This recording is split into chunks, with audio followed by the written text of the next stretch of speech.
Okay, hi everyone again. This is Sarah White. I'm the founder of SparkHub, sparkhub.ie, and I'm also hosting a retreat on February 25th for anyone who doesn't know. The retreat is all about kind of self-love and self-nourishment.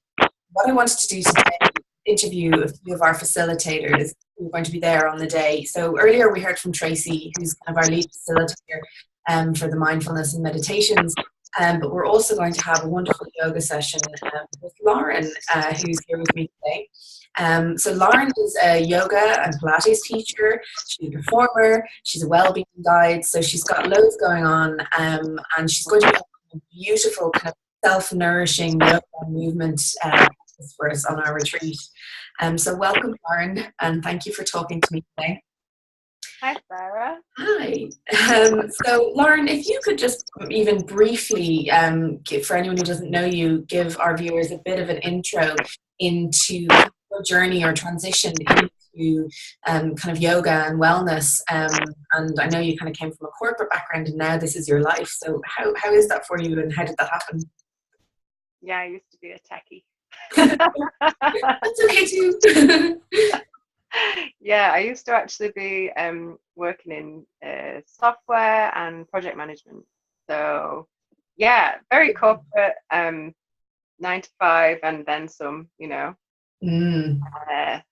working with people in tech, in business, people in education, and like here in Ireland and before that in the UK. So, A very yeah, different very world. busy. Yeah, very different life. And I was always enjoying yoga, but not committedly. I used to I'd go through little spurts of being into yoga and then maybe not do it for a little while or something like that, but not consistent. But I was quite active and sporty. And I think I found the office kind of, yeah, in the office, I'd started to notice that a lot of people have back problems in my team. Yeah. Yeah, and then I started suffering with sciatica, which was really debilitating actually. Yeah. Yeah. It's And awful. I'd started getting more than into towards what I do now, which is like I'd started doing climbing and circus, like trapeze, things like this, like aerial training. And my body wasn't strong enough to support those activities. Yeah. They're very intense, and I hadn't really had, any movement methodology. I'd not had any movement training underneath to support that. Yeah. So, my back basically just went no. So, yeah. So then I eventually, through a range of different therapists and physios, I met somebody really great, and he basically said to me, it was actually Pilates. He said, "You need to do Pilates and strengthen your back." Oh, so that was your start. That was my kind of in, and then I decided to take a sabbatical from my job, and I went to Canada, and I was there doing snow sports for the winter. And by then, I was much more body aware and mixed in more with people who were bodywork therapists and physios. Yeah. And I got kind of like what would you call it, a pupillage with a gentleman who ran a hot yoga studio. Oh, fab. So hot yoga was the first introduction to my yoga. It wasn't really my style, but Okay. it was great in winter in Canada. I'd Oh be my that. God. So yeah, it's been that was kind of my intro, and I really just fell in love with both. And I also with was so interested in anatomy and physio, but I love to move. So I just thought, okay, I'm not sure really which specialism I want to go into, but I know I to do something.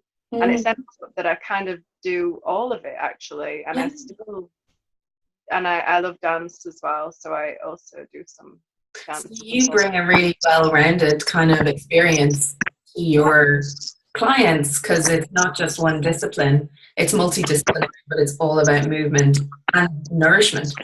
It is, and I kind of understand the stresses that people have in that, the office environment, and Because you've been there. not just physically, but also, the mental busyness that's there all the time, and the pressures of what pressures that people get when they're at work, and things happen, you know, in the industry that I was in, where, you know, things would crash or go down and you just have to stay at work until it's done, and that has an impact on your personal life, for sure. And I think everybody experiences that now. It doesn't matter what field they're in. The emails never stop, the phone calls or the texts, they're always there, and there's a lot of pressure there for people nowadays. So I try and bring a bit of in the life balance side of what I do. The Ayurvedic side is really to help you to have more awareness of how you can help to balance your life without adding more tasks. Yes. Only more pressure. You know? Absolutely. And that's part of our philosophy of this retreat, because you really need to take a bit of a load off for self-love and self-nourishment. So kind of on that note, I suppose some of our participants may have done yoga, they may have, like we've all started, they may have dabbled a bit and then not done much. So we're taking an organic approach to the day, and there might be people of all levels. So to kind of, I suppose, demystify, could we give them a little bit of a sneak peek?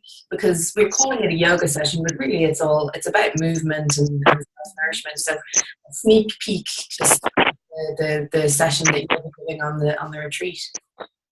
Okay, so what I like to do in my the yoga workshop would be it's really a changing of the seasons kind of time. You probably noticed this week there's been quite a lot of temperature change, and with that in Ireland particularly comes a lot of maybe it's wind, rain, this kind of thing happening, and it really affects us. So it's how I like to build the seasonal practices to do some yoga that's going to encourage the transition of your body from winter to spring.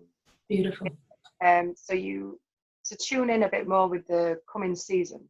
So we tend to hold like more heavy energy in the body, and it's natural. It needs to be there so that we can keep warm. Keep warm, and together there's more of what's called a kapha energy. So it's like the wet earthy energy, and it's particularly centered around the hips and the lower body.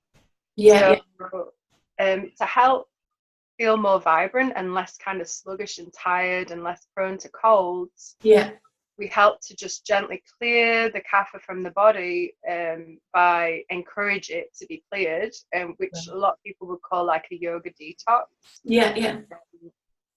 By creating warmth in the body. So we do that through breathing, and we do it through a kind of a vinyasa yoga practice, which is moving with the breath between poses. Gorgeous. It wouldn't be a super intense one, because that can tend to create a burnout kind of sensation in the body, a burnout experience, which is not time. So whilst you want to create heat in the body, we don't want to overheat or deplete the body of its natural sources. So it's creating this healthy fire within, and then that has a really, really wonderful effect as well of really feeling more lively, you're feeling bright, and you can breathe more easily. It's good for colds and allergies, which come a lot of time at this kind of time as spring is coming, you know.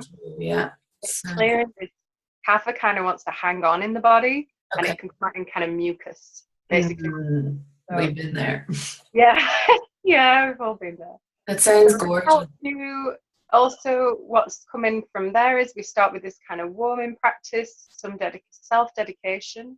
Gorgeous. And also then we'll come on to a bit more still positions where we're working through some twists or and also kind of hip releasing or hip mobilization work.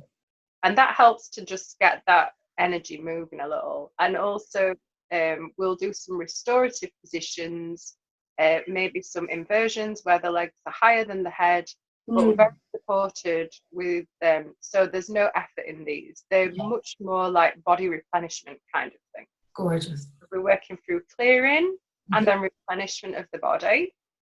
And there'll also be some Ayurvedic or, you know, lifestyle practical advice for coming into spring, what you could do daily, like small self-practice or eating nutrition advice to help you to feel the most vibrant during spring. Great. So it's not aimed specifically like weight loss. That's not what I mean by detox, but it's kind of like it's more like a refreshment of the body. And I like to do this kind of practice seasonally, so about once every quarter.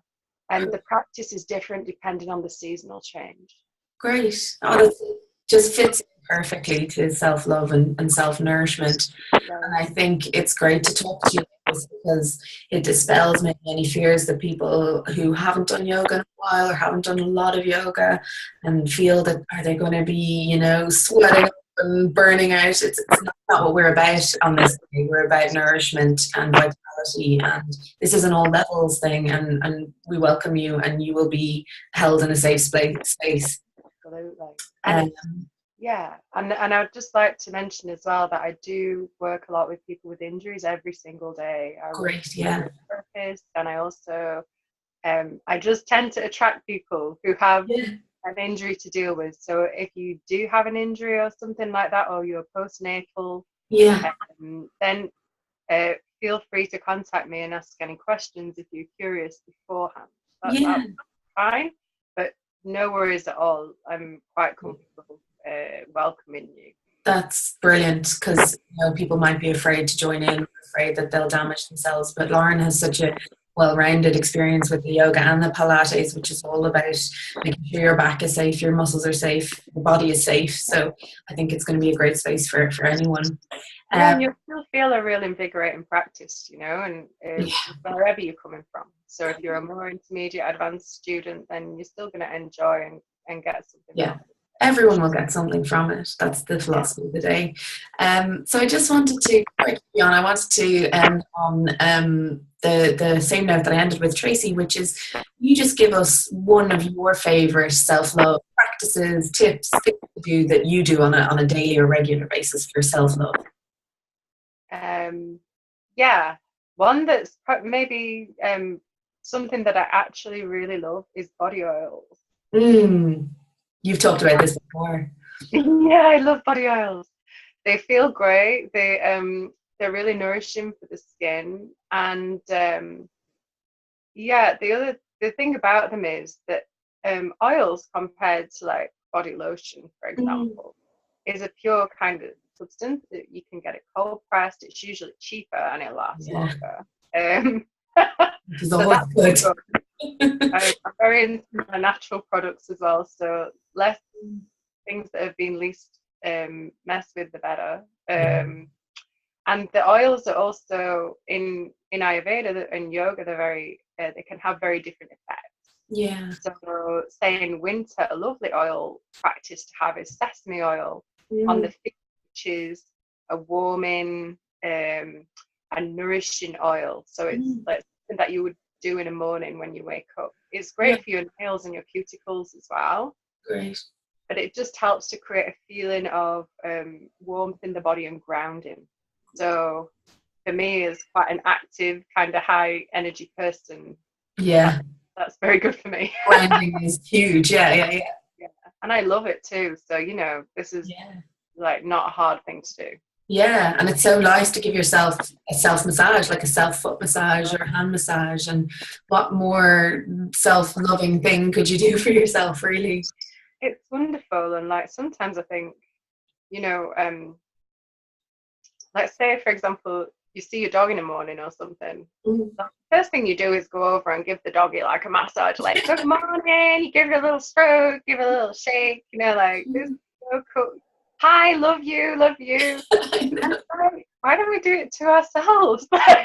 Yeah, it's so true. It's so true. We're so happy to give our love away, even to animals, but it's hard to bring it back home. You just forget. It's just having that awareness of yourself, you know, that you deserve it too. Yeah, we really do. And that's the perfect note to end on, because this is all about self-love, self-nourishment, And Yeah. we're really, really excited to welcome you. So thank you, Lauren. We can't wait to see you next Saturday. Thank you. I'm really, really excited to come. Absolutely can't wait to see you there. I can't wait. So if you'd like to know more about Lauren, I'll put a link to all of her stuff down below, and you can hit her up for questions if you have anything in advance of our retreat. You can also still get early bird tickets for our retreat until tomorrow night at midnight. That's when the early bird cuts off, and we're keeping our group really small so that we have kind of intimacy, space to stretch and move and do all that stuff.